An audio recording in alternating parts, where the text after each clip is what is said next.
박근혜 전 대통령 변호사 7명 해임 어떻게 된 거죠? 일단 이 변호인들 내부에 알력 다툼이 있다는 사실까지는 알려졌었고요. 그런데 이 예상했던 거하고 다른 결과가 났습니다.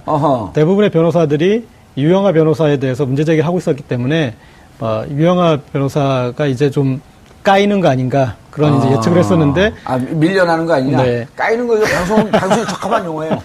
네. 근데 좀 더 적합한 표현일 것 같아서. 그러면 어쨌든 그렇게 유영하 변호사가 좀 이제 문제제기가 되는 국면이었는데 오히려 역으로 유 변호사 혼자 나머지 7명의 변호인을 왕따시켜버리는 좀 황당한. 최명성. 이제 그분은 이제 거의 유영하 변호사가 하는 시킨 일을 좀 하는 정도의 그냥 좀 새끼 변호사니까 대세에서 뭐 언급할 정도는 아닌 것 같고요. 어쨌든 오히려 다수가 유 변호사에 의해서 왕따 당해버리는 그런 재밌는 결과가 나온 것 같습니다. 여기서 제가 봤을 때 이제 박근혜 전 대통령의 기존에 반복되던 문제가 한 3가지 정도 저는 이제 여기서 또 재현되는 것 같은데 첫 번째로는 여전히 문고리 권력에 약하다. 그러니까 자기 주변 사람, 자기랑 늘 얘기하는 사람 말만 듣고 상황을 그렇게 이해하는구나. 그 다음에 유체이탈 문제. 자기 문제였잖아요. 자기가 문제였잖아요. 근데 계속 자기 변호사들이 문제라고 또 생각을 하고 있는 거고, 그리고 어떤 본인의 죄의식에 대해서 아직까지도 없는 거죠. 그러니까 본인은 이게 나는 선의로 했다, 나는 받아먹은 거 없다, 이런 이제 그런 그 프레임을 견지한, 그러니까 심기 관리해준 유영하 변호사만 취하고 나머지 어떤 전략적으로 임하려고 했던 변호인들을 다 무시해버린 거죠. 아니 그런데 최 변호사님, 손범규 변호사는 헌재 때부터 있지 않았었나요? 그렇습니다. 예. 손범규 변호사 꽤 가까이 있는 거로 대리인이었죠. 우리가 가까이 있는 거로 이렇게 인식을 하고 있었는데 손범규도 날라갔네요. 유영하 변호사만큼은 안 됐나 봐요. 그러니까 그 헌법재판소에 또 일종의 패소 경험도 있고 하니까 손범규 변호사도 이제 형사재판에서는 좀 전략을 치밀하게 또 헌재와는 다르게 세워야 될 거 아니냐라는 생각을 했을 것 같은데 글쎄요, 무슨 전략이나 뭐 이런 것들을 떠나서 일단 우리 고 기자님 말씀하신 것처럼 본인이 한번 믿고 의지한 사람하고 끝까지 간다. 그 다음에 그 믿고 의지해야 되는 사람은 나한테 좋은 얘기만 해주는 사람만을 믿는다.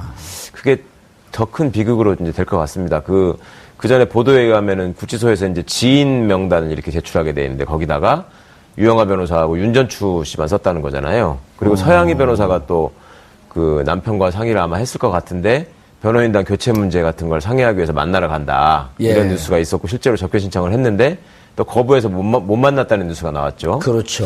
그러니까 이분은 객관적으로 본인한테 도움을 주는 어떤 전문가들이 필요한 게 아니라 그냥 지금도 본인의 비위를 맞춰주고 듣기 좋은 얘기 해주는 사람을 여전히 그냥 그 사람들하고만 있겠다.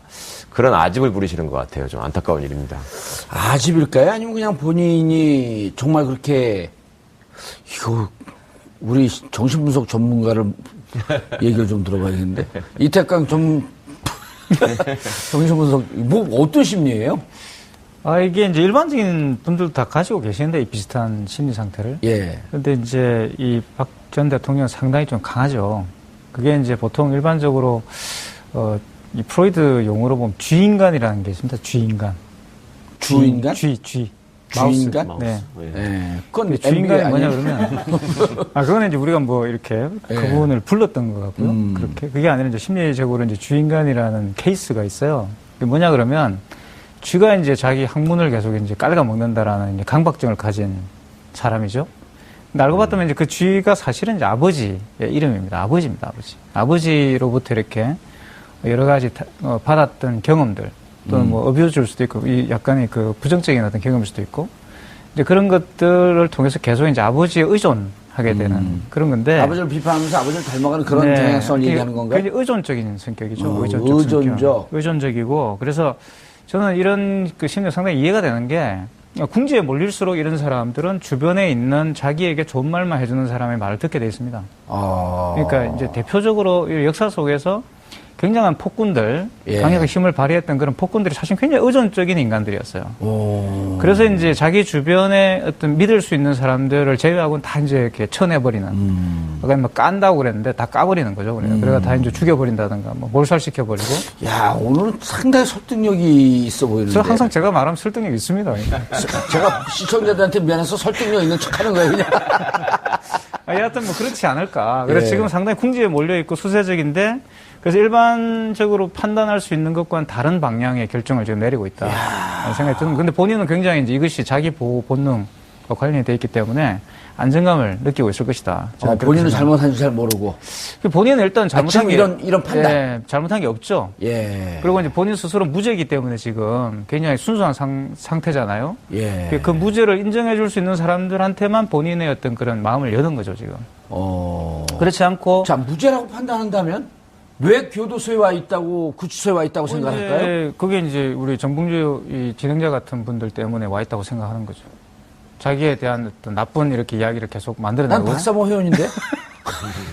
뭐 그렇게 생각하시는 겁니다. 우리가 실질적으로 만들진 않죠. 만들진 않고 우리가 없는 사실을 지어내가지고 감옥에 보낸 건 아니지 않습니까? 그런데 언론이라든가 뭐 좌파라든가 뭐 여러 빨갱이들이 지금 음모를 꾸며가지고 결국 내가 이렇게 궁지에 몰려서 들어와 있다. 그러니까 1월 1일 날 기자간담회 때 엮였다라고 하는 표현. 네. 그다음에 정규제 TV에서 오랫동안 기획된 것에 엮인 것 같다. 전혀 그러니까 거기에 대해서 생각이 바뀌지 않는 거죠.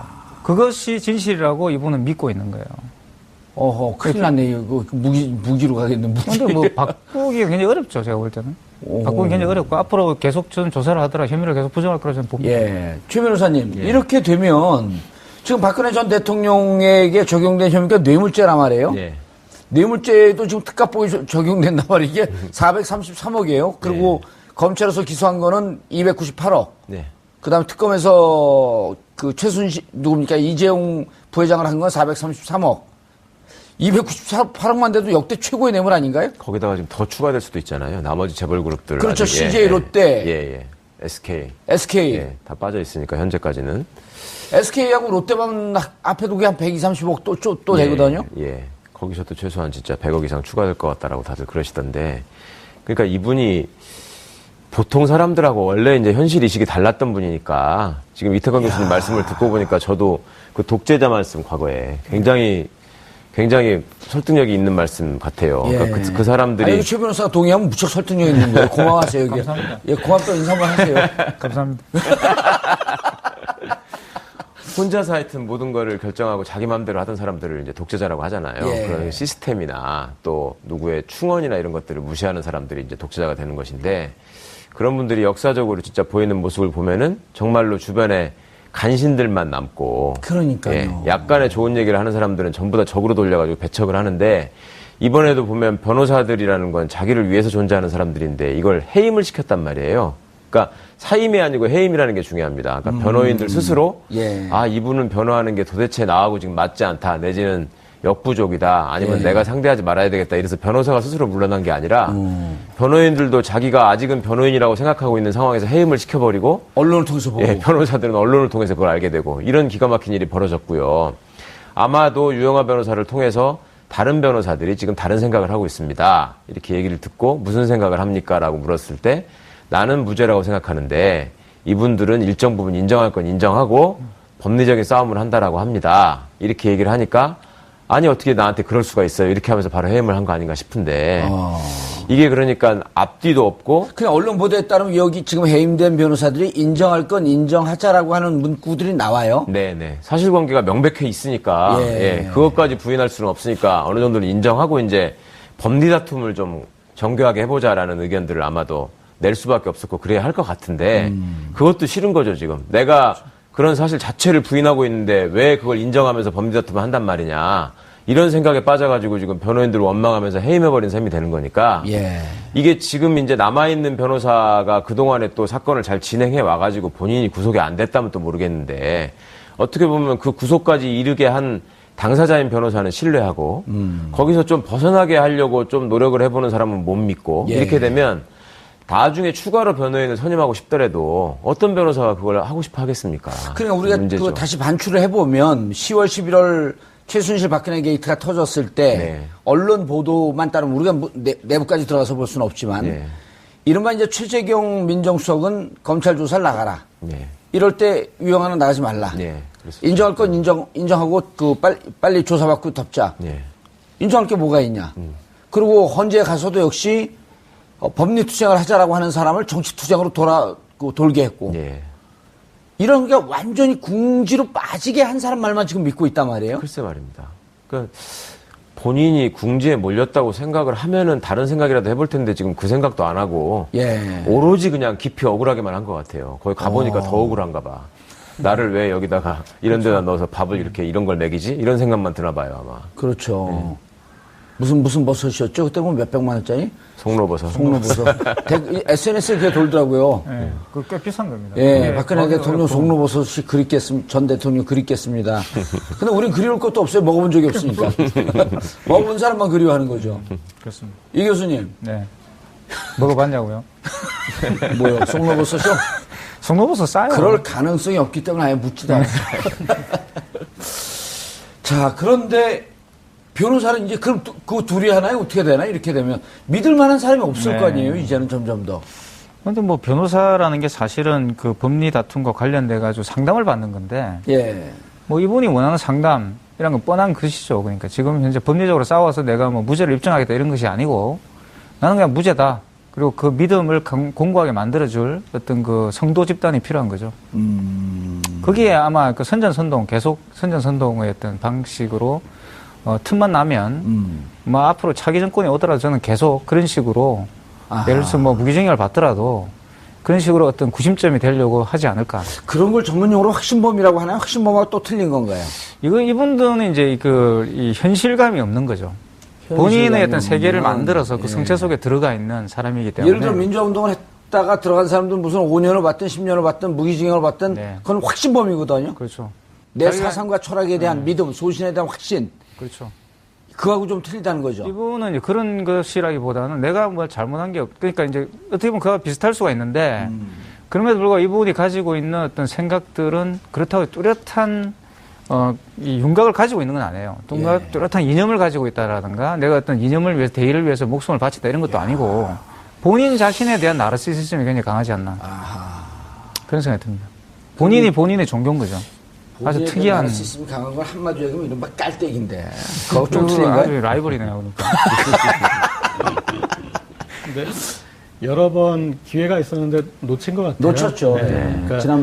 그러니까 보면은 유영아 변호사가 문고리 변호사 역할을 하면서, 그러니까 문고리 밖에서 어떤 다양한 조언을 해줬던 그룹들, 그리고 사실은 이 사안이 너무나 방대하고 복잡하기 때문에 제가 봤을 때는 변호인을 이렇게 쉽게 바꾸고 그렇게 할 사안은 아닌 것 같습니다. 법리투쟁으로 하면 변호사를 바꿀 수가 없어요. 다양한 얘기를 하는 사람들 싸워야 되거든요, 변호사들끼리. 그러니까 이 지금의 일련의 과정은 박근혜 대통령을 중심에 놓고 이 변호인을 교체한 일이 아니라 간단히 얘기하면 유영아 변호사의 정치투쟁이었어요. 권력투쟁에 성공을 한 거죠. 그렇죠. 이제 지금 단계에서는 어떤 변호사가 이렇게 돌아오더라도 이제는 조연밖에 할 수 없습니다. 이 큰 사안의 이 기조와. 그런데 그 유영아 변호사가 박근혜 대통령이 기조를 딱 머릿속에 세워주지 않았습니까?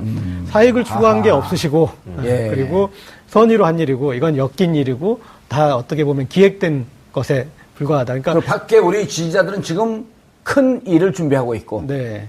그러니까 그런 기조로 돼서 기존에 최재경 전 수석을 영입할 기회나 그리고 또 사실은 헌재에 이 보충된 그 변호인단은 사실은 헌재 그 전에 이렇게 활동을 해야 됐을 분입니다. 왜냐하면 이 사안은 헌재 갈 사안이 아니다. 헌재 가도 뭐 판단이 나도 의미가 없다. 이제 그런 얘기를 할 거였으면은 이거는 헌재 판결 전에 활동을 10월 9일 이전에 활동하셨어야 되는 분인데 이게 뭐 마치 광복절 이후에 독립운동하신 것처럼 이렇게 이미 넘어갔는데 그거에 대해서 부정하는 이제 의미 없는 일을 했는데 이런 과정들을 그런 분들은 다 조연이었고 결국은 이제 유영아 이렇게 한 명만 남았는데 전에도 말씀드렸지만 이분이 그동안 이제 정치권을 여러 번 이렇게 그 선거에 나오시면서 변호에 좀 소홀하셨는데 유난히 잘하는 거는 파렴치범 변호에 좀 잘하시더라고요. 이렇게 승률을 보면. 그런데 이제 그분만 남은 이 사안이 제가 봐서 참 안타깝습니다.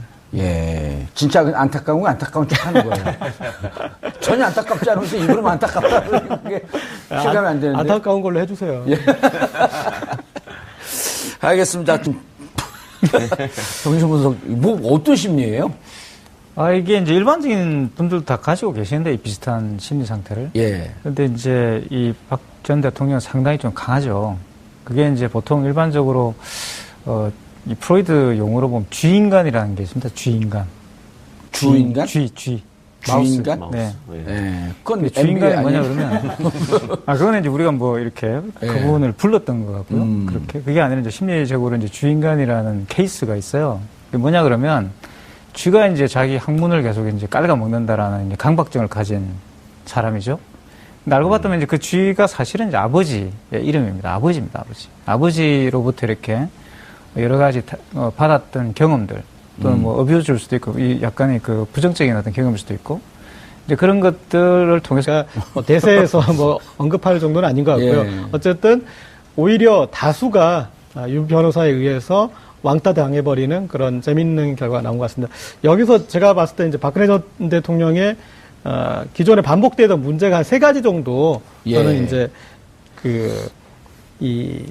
여기서 또 재현되는 것 같은데 예. 첫 번째로는 여전히 문고리 권력에 약하다. 그러니까 자기 주변 사람, 자기랑 늘 얘기하는 사람 말만 듣고 상황을 그렇게 이해하는구나. 그 다음에 유체이탈 문제. 자기 문제였잖아요. 자기가 문제였잖아요. 예. 근데 계속 자기 변호사들이 문제라고 또 생각을 하고 있는 거고, 그리고 어떤 본인의 죄의식에 대해서 아직까지도 없는 거죠. 그러니까 본인은 이게 나는 선의로 했다, 나는 받아먹은 거 없다, 이런 이제 그런 그 프레임을 견지한, 그러니까 심기 관리해준, 박근혜 전 대통령 변호사 7명 해임. 어떻게 된 거죠? 일단 이 변호인들 내부에 예. 알력 다툼이 있다는 사실까지는 알려졌었고요. 그런데 이 예상했던 거하고 다른 결과가 났습니다. 어허. 대부분의 변호사들이 유영하 변호사에 대해서 문제제기를 하고 있었기 때문에 유영하 변호사가 이제 좀 까이는 거 아닌가 그런 이제 예측을 했었는데 밀려나는 거 아니냐? 네. 까이는 거 이거 방송에 적합한 용어예요. 네. 근데 좀 더 적합한 표현일 것 같아서. 그러면 어쨌든 그렇게 유영하 변호사가 좀 이제 문제제기가 되는 국면이었는데 오히려 역으로 유 변호사 혼자 나머지 7명의 변호인을 왕따시켜버리는 좀 황당한. 최명성. 이제 그분은 이제 거의 유영하 변호사가 시킨 일을 좀 하는 정도의 그냥 좀 새끼 변호사니까 유영하 변호사만 취하고 나머지 어떤 전략적으로 임하려고 했던 변호인들을 다 무시해버린 거죠. 아니 그런데 최 변호사님, 손범규 변호사는 헌재 때부터 있지 않았었나요? 그렇습니다. 예. 손범규 변호사 꽤 가까이 있는 거로 대리인이었죠. 예, 우리가 가까이 있는 거로 이렇게 인식을 하고 있었는데 예. 손범규도 날라갔네요. 유영하 변호사만큼은 안 됐나 봐요. 그러니까 그 헌법재판소에 또 일종의 패소 경험도 있고 하니까 예. 손범규 변호사도 이제 형사재판에서는 좀 전략을 치밀하게 또 헌재와는 다르게 세워야 될 거 아니냐라는 생각을 했을 것 같은데 글쎄요, 무슨 전략이나 뭐 이런 것들을 떠나서 일단 우리 고 기자님 말씀하신 것처럼 본인이 한번 믿고 의지한 사람하고 끝까지 간다. 그 다음에 그 믿고 의지해야 되는 사람은 나한테 좋은 얘기만 해주는 사람만을 믿는다. 그게 더 큰 비극으로 이제 될 것 같습니다. 그 전에 보도에 의하면은 구치소에서 이제 지인 명단을 이렇게 제출하게 돼 있는데 거기다가 유영하 변호사하고 윤전추 씨만 썼다는 거잖아요. 그리고 서양희 변호사가 또 그 남편과 상의를 아마 했을 것 같은데 변호인단 교체 문제 같은 걸 상의하기 위해서 만나러 간다. 예. 이런 뉴스가 있었고 실제로 접견 신청을 했는데 또 거부해서 못 만났다는 뉴스가 나왔죠. 그렇죠. 그러니까 이분은 객관적으로 본인한테 도움을 주는 어떤 전문가들이 필요한 게 아니라 그냥 지금도 본인의 비위를 맞춰주고 듣기 좋은 얘기 해주는 사람을 여전히 그냥 그 사람들하고만 있겠다. 그런 아집을 부리시는 것 같아요. 좀 안타까운 일입니다. 아집일까요? 아니면 그냥 본인이 정말 그렇게 이거 우리 정신분석 전문가를 얘기를 좀 들어봐야겠는데 이태강 전문